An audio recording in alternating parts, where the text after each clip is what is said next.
Hello दोस्तों, कैसे हैं आप सभी लोग। आप सभी का स्वागत करता हूं फिर से अपने चैनल पर।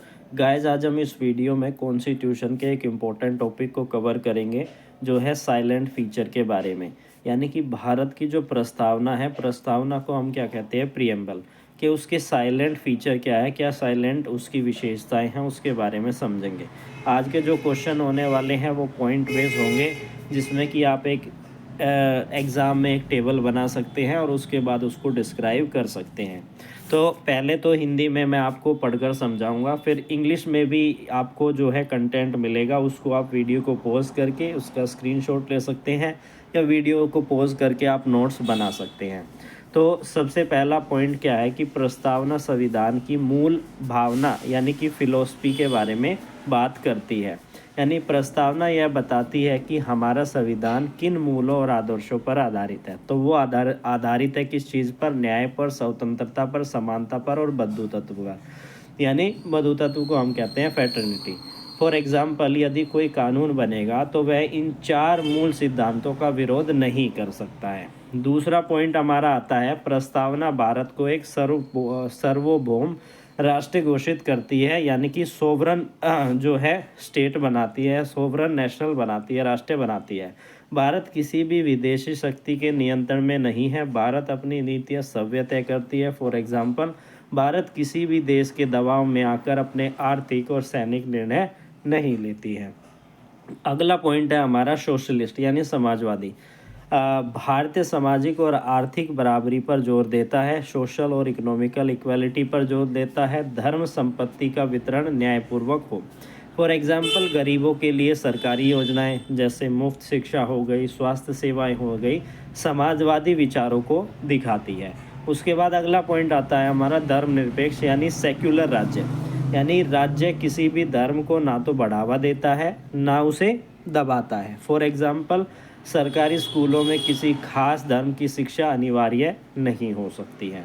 उसके बाद अगला पॉइंट आता है लोकतांत्रिक शासन प्रणाली है भारत के अंदर, जो प्रीएम्बल के अंदर बताई गई है। डेमोक्रेटिक सत्ता जनता के हाथ में है, जनता चुनाव के माध्यम से अपने प्रतिनिधि चुनते हैं। फॉर एग्जाम्पल, हर 5 साल में लोकसभा चुनाव होते हैं, जहां पर जनता सरकार बनाती है। उसके बाद अगला पॉइंट आ जाता है हमारा गणराज्य यानी रिपब्लिक। भारत का राष्ट्रपति जनता के द्वारा चुने गए प्रतिनिधियों से चुना जाता है, ना कि वंशानुगत होता है। जैसे ब्रिटेन के राजा रानी वंशानुगत होते हैं, पर भारत के राष्ट्रपति का चुनाव होता है। अगला पॉइंट आता है न्याय। प्रस्तावना 3 प्रकार के न्याय की बात करता है, यानी प्रियम्बल 3 तरीके की न्याय की बात करता है। पहला है सामाजिक न्याय, दूसरा है आर्थिक न्याय, तीसरा है राजनीतिक न्याय। सामाजिक न्याय यानी जाति, धर्म, लिंग के आधार पर किसी से भेदभाव नहीं करना। आर्थिक न्याय यानी कि सभी को आर्थिक अवसर मिलेंगे।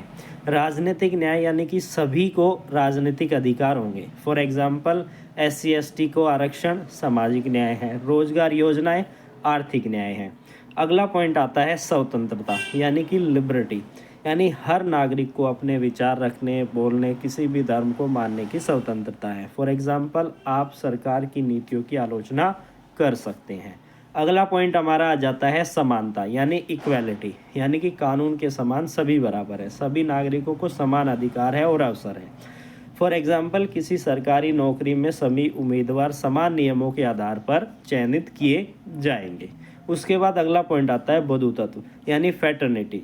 यानी कि देश के लोगों में एकता, समानता, सौहार्दपूर्ण होना चाहिए। यानी कि एकता की, भाईचारे की भावना होनी चाहिए। राष्ट्रीय एकता और अखंडता का संरक्षण भी शामिल है। फॉर एग्जाम्पल, जाति, धर्म, भाषा के भेदभाव को खत्म करने वाली नीतियाँ बंधुत्व को मजबूत करती है।